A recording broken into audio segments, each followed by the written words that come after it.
families. I think having your own family, you understand how much love and protection and sacrifice you'll do for someone else, you know. It's a built-in feeling, you know, so it helped me tremendous. If you could imagine, you know, wanting to save your own child and that you'd basically do anything. Travolta's strong identity as a glowing family man helped him recover from his second fall from grace and secured his place in the hearts of moviegoers everywhere. The resilient actor's fans were willing to forgive him for the ridiculously overwrought Battlefield Earth. Travolta was welcomed back in heroic, villainous, and familiar roles in movies such as Ladder 49, The Punisher, and Be Cool, the sequel to Get Shorty. Once again, true to his uncanny pattern of bad luck, he let a prime role slip through his fingers, and once again, it was Richard Gere who benefited by landing the role of Billy Flynn in the Oscar-winning musical Chicago. In spite of another big one that got away, Travolta was rolling in dough. In addition to owning multiple homes, John Travolta is also a fully licensed pilot. And in 1993, he amazed the aviation community who recognized him and really thought that he was a great pilot when he managed to safely land his Gulfstream jet after a total electrical failure in icy conditions. He owns several jets of his own, and he bought a Boeing 707 from Qantas Airlines, who he also represents. He loves flying so much that he's fashioned his Florida home after an airport lounge. It has its own runway, and he can land his plane right outside the door. I lucked out. I had that with Basic, and I had that with The Punisher because they're both Florida movies. So I had the good fortune of being able to fly right into my house and right into the set. Every day. Every day. It was awesome. Travolta's remarkable ability to bounce back comes with his longevity in the acting business.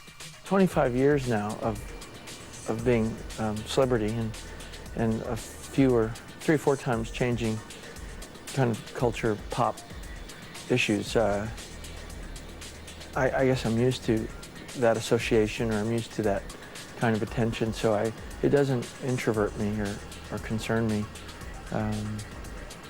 Kind of fun to think that a movie that you do can influence people too. We're getting into the area where I'll be famous more time than I was not famous. So if you get the idea that it's just, I probably wouldn't know what to do if I weren't at this point, because it's part of like eating and breathing.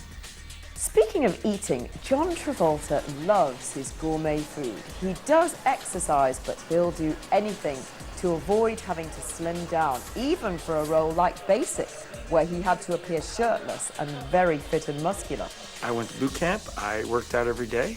I was very proud of that. I did my sports, my weightlifting, my running, my diet. No dieting. I stayed away from that. Not interested in diet, but I'm okay with exercise. I mean, I don't love it, but I do it because I know that my body responds to exercise, so I do it anyway. Father, husband, pilot, and actor, John Travolta is an all-around bon vivant. The 50-year-old defines himself by far more than just his career. Armed with a full personal and family life outside of the business, Travolta can weather anything Hollywood throws at him, especially with his good attitude. I couldn't be happier. I mean, the quantity and quality of the offers that are coming my way are better than it's ever been. In any of my reincarnations, this is the best one. And maybe it's because of my age. The world knows you've been around a little bit, and there's more depth to what you give to a character. Someone's version of a comeback is different than another person's version of a comeback. I'm so tired of trying to figure out what is meant by it. Well, I may have to come back again. It's just par for the course. You do movies, and then if one doesn't turn out well, then the next one's considered a comeback.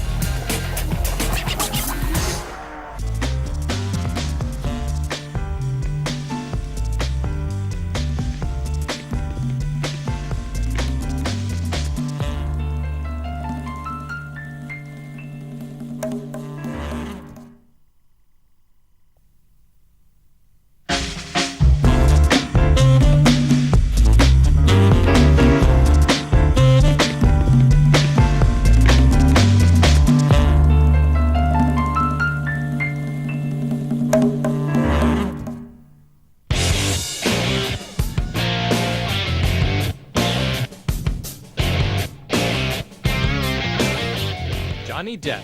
The broodingly handsome actor is known equally for his wildly bizarre roles both on and off the silver screen.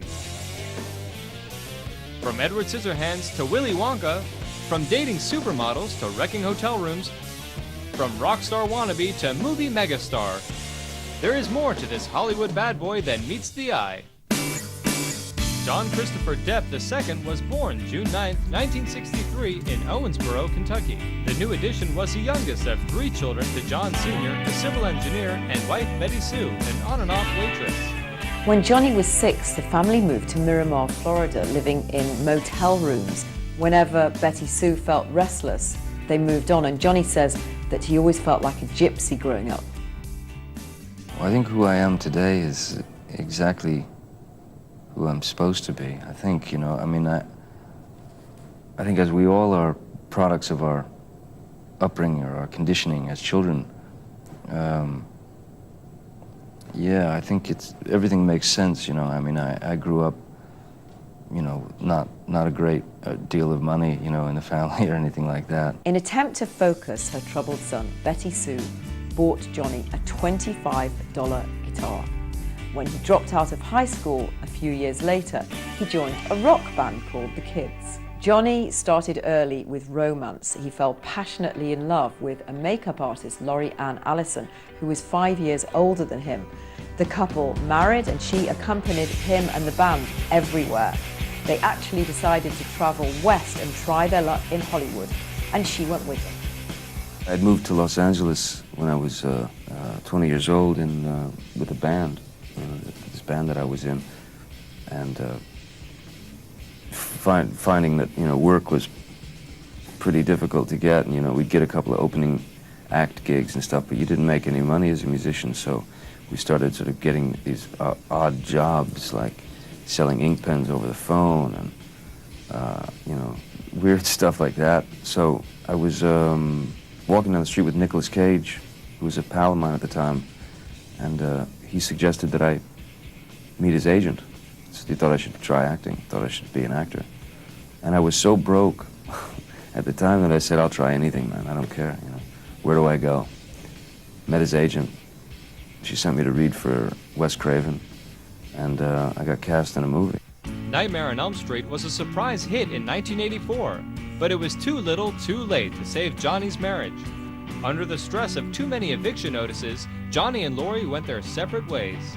The 22-year-old was out of work again. He decided to take part in a short student film co-starring up-and-coming actress Sherilyn Fenn. The couple steamed up the windows of her red Corvette in between takes. Once again, madly in love, Johnny and Sherilyn moved in together and quickly got engaged. Meanwhile, the movie roles were slowly coming in, and in 1996, he got a part in Oliver Stone's Platoon, and just like a real soldier would have done, he had Sherilyn's name written on the inside of his helmet. It took 2 tries to convince Johnny to take the role of Officer Tom Hansen in 21 Jump Street. Unenthusiastic about the prospect of working on a TV series, the 23-year-old actor agreed to sign a 6-year contract only because he needed the money and didn't think it would last more than 1 season. Ironically, thanks to Johnny's immense popularity, the show was renewed. Year after year, fan mail poured in from his millions of admirers. Johnny simply hated the idea of being pigeonholed as a teen idol TV cop, and he was knocked off his feet with the onslaught of fame. When it first hit, it's so confusing, you know, and everybody has a different reaction to it. Some people really start believing the hype and becoming this kind of ego animal, you know. Other people, me, myself, I went sort of, it scared me, you know, I just wanted to go away from it. The stress of the long Vancouver shoots for 21 Jump Street and the long separation from fiancée Sherilyn Fenn wore on the couple. Eventually, the pair drifted apart and broke off the engagement. Hot off the screen from her massive Dirty Dancing hit, petite blonde actress Jennifer Grey fell madly in love with Johnny. She was swept off her feet and took up where Sherilyn Fenn left off. And you guessed it, soon enough, they were engaged. But Johnny was so unhappy with his role on the TV show that his depression spread to his personal life and quickly soured his relationship with Jennifer Grey. At that time, reports of Johnny's wild ways and hooliganism started to spread through the press. He was arrested by the Vancouver police for assault and mischief at a hotel for starting a fight with a hotel clerk. But a sympathetic Canadian judge granted the troublemaker with absolute discharge, completely clearing his record. Meanwhile, back in Hollywood, indie director John Waters bought $30 worth of teen magazines to look for the right actor for his quirky film, Crybaby. Every one of the publications featured Johnny Depp. Waters knew he'd found his man. Thrilled to play something totally different from the teen idol cop on Jump Street, Johnny accepted the part in Crybaby with gratitude. It would be the first in a series of odd characters that would come to define Depp's body of work. I've been real lucky, starting out pretty much the first sort of, I guess, larger role movie that I did was Crybaby, and I was real lucky that John Waters was, wanted to do it with me and to do that film. By the time the film came out to strong reviews in 1990, Depp had finally negotiated his way out of his TV contract and was hotly pursuing movie roles. Coming up, our Hollywood bad boy falls in love again. While attending a premiere for the film Great Balls of Fire, Johnny Depp went into the theatre lobby and locked eyes with 17-year-old actress Winona Ryder. It was love at first sight.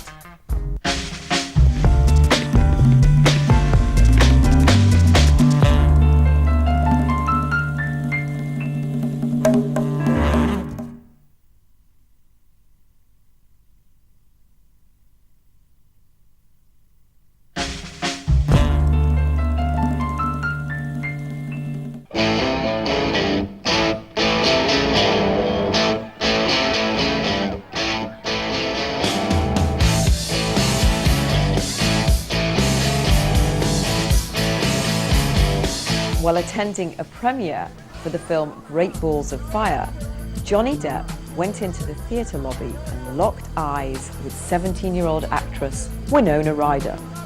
It was love at first sight. And yes, yet again, before long, the couple were engaged. In fact, around this time, not surprisingly, a bumper sticker became very popular. Hunk if you've been engaged to Johnny Depp.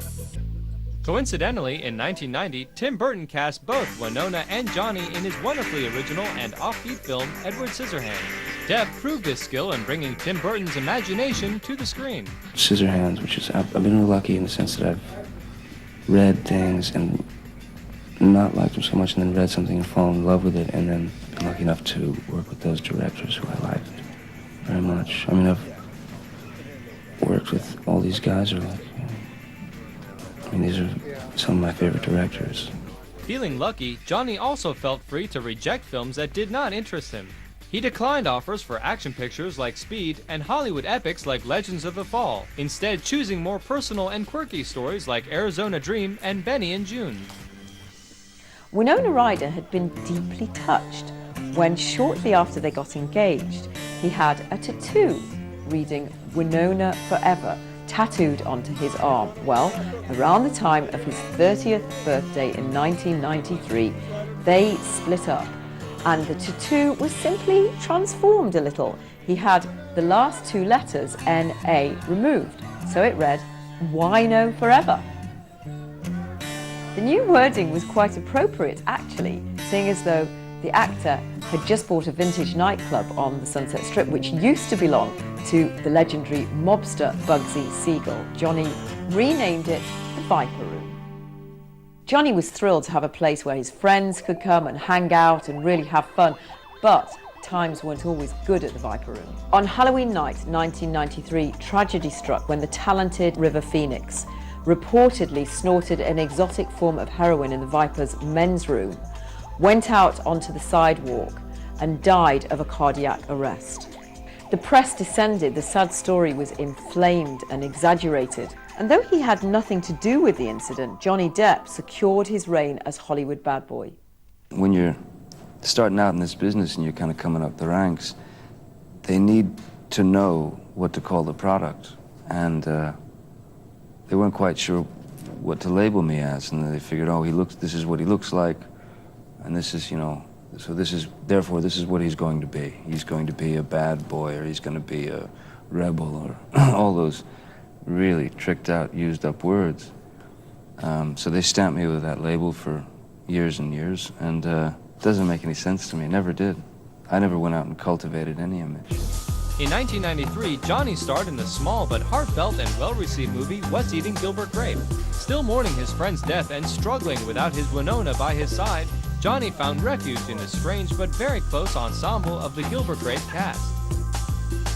The structure of a movie shoot can provide the stability of a family, particularly if the shoot takes place in a remote location and there's a bonding that occurs between the cast and crew that can replicate the security of a family, where each member can feel safe and can actually recover from certain trauma.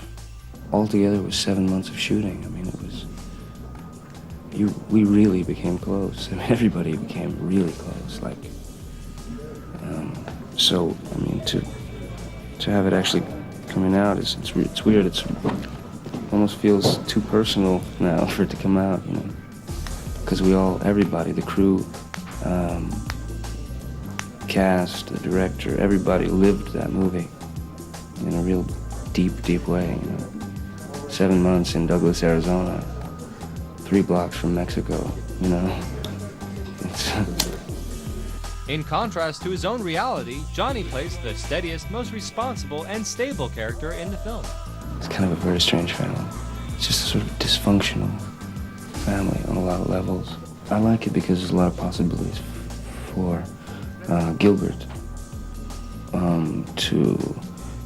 when he just starts to kind of open up and kind of break open towards the end. So, you know, I like the sort of emotionless, or unable to allow himself to feel, and then at the end he just can't hold it back, can't help it. I like that.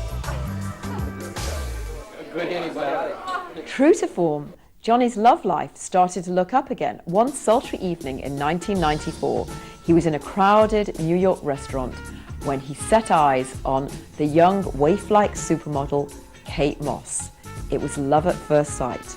The two were mad about each other. In 1994, Johnny was cast for a second time by Tim Burton in his new comedic and off-the-wall film, Ed Wood, a mostly factual depiction of possibly the world's worst director. Perhaps inspired by the movie's depiction of screen legend Bela Lugosi, Johnny abandoned his years of living in hotel rooms and rented houses and purchased a home in the Hollywood Hills that had belonged to the horror movie icon. 1997 brought some very grown-up roles that reveal an evolving and maturing actor. In mob thriller Donnie Brasco, Depp plays another real-life character, but this time he was playing with the big boys.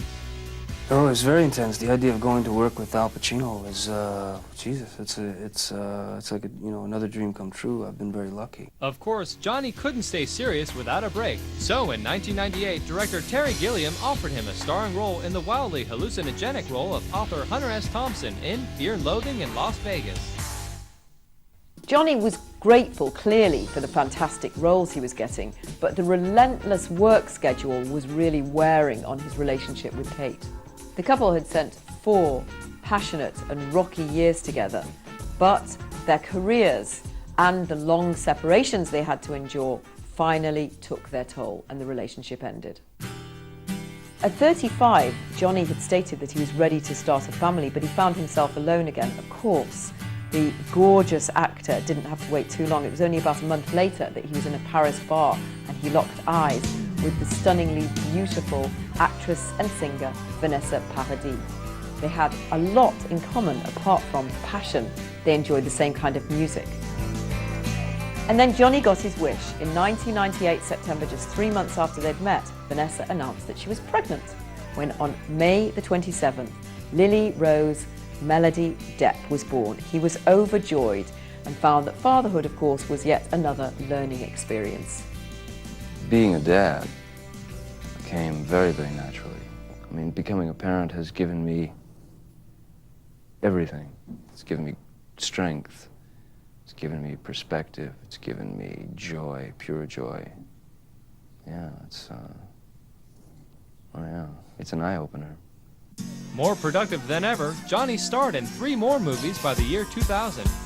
In Chocolat, he played a traveling gypsy for whom he felt a profound kinship. Yeah, kind of the opportunity to play something that's, I guess, a consistent theme for me, sort of an outsider, but an outsider who maybe chose to be outside.